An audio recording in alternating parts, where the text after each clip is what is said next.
மாமியாருக்கு புடவை துவைச்சி போடுங்க. வேளா வேலைக்கு அந்த வயிற்றுக்கு வேற என்ன, அவங்க இடுப்புக்கு பஞ்சி, வயிற்றுக்கு கஞ்சி. வயசான காலத்தில் வேற என்ன எதிர்பார்க்கிட்ட. இந்த காப்பி இல்லைன்னா கூட பரவாயில்ல, கொஞ்சம் ஏறக்கூடிய கூட இருக்கலாம். ஆனால் மாமின்னு ஒரு 4 முறை கூப்பிட்டீங்கன்னா போதும், என் மருமவும் என்ன மாமின்னு கூப்பிடுறாங்க. நாளையிலேருந்து கொஞ்சம் மாமியாரை கவனி. நான் சொல்றேன் வேற மாதிரி கவனிச்சிருப்பேன். அவ யாரு? காட்டில் வாழுகிற பெண்ணு சொல்றா, குந்தியை இரவுனன் பகலும் கோதில்லாது வந்தனை புரிதலில் மகிழ் இடும்பேன். மாமியாருக்கு பாதங்களை தொட்டு வணங்கி மாமியாருக்கு பணிவிட செய்து பகலெல்லாம் தொண்டு செய்கிறார். ராத்திரி நேரத்திலே என்ன செய்வா? பீமனை தூக்கி இடுப்பு மேல வச்சு, அவ ஆசையா தானே பீமனை தூக்கி இடுப்புல வச்சுக்கிட்டு ஒரு மலையிலிருந்து இன்னொரு மலைக்கு தாண்டுவாள். எப்படி இருக்கும் பீமன்? இங்க சொர்க்கத்துல போற மாதிரி இருக்குது. அவன் வாயை புத்திரன், அதனாலே இடும்பியை தூக்கி தோல்ல வச்சுக்கிட்டு அவன் தாண்டுவான். அருங்கானகத்திலே கந்தனும் வள்ளியும் போல காதல் விளையாட்டிலே திளைத்திருந்தார்கள். இடிம்பிக்கும் அந்த பீமனுக்கும் உள்ள காதல் சாதாரணமான காதல் அல்ல, மனித காதல் அல்ல.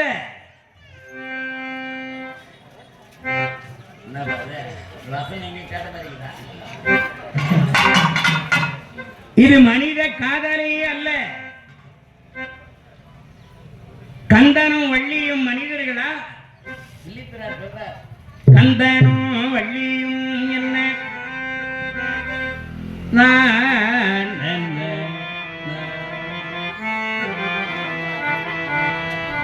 தீனமான குரலோடி பரணிசை காண வாழ்வி உருகுதல் தனி அல்லது தேடி வந்தேனே வள்ளிமானே. மோடி செய்யாதே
எழுந்துடக்கூடாதுமா. போல 5 மணி ஆச்சுன்னா எனக்கு பயமா.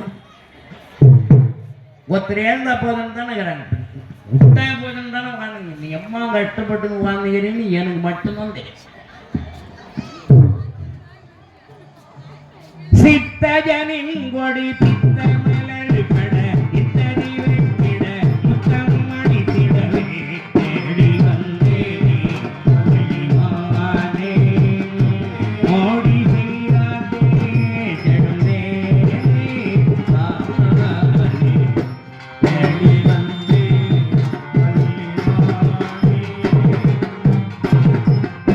கோடி நமஸ்காரமே, கோடி நமஸ்காரமே, கோடி நேரமே, கோடி நமஸ்காரமே, கோடி நேரமே, கோமடாங்கி அமிர்த பாக்கர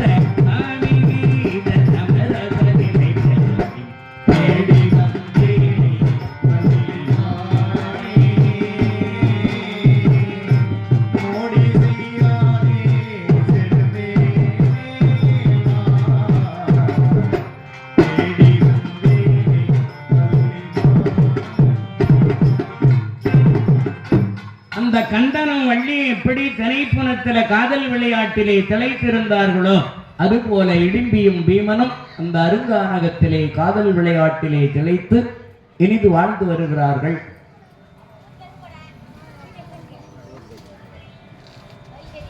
நாளைக்கு பக்காதுர வதம் பார்த்தன் வில்வளைத்தல் வரையில காப்பு கட்டுதல். நாளையிலிருந்து ஆலயத்திலே காப்பு கட்டி கொள்ளுகிறவர்கள் காப்பு கட்டி கொள்ளலாம்.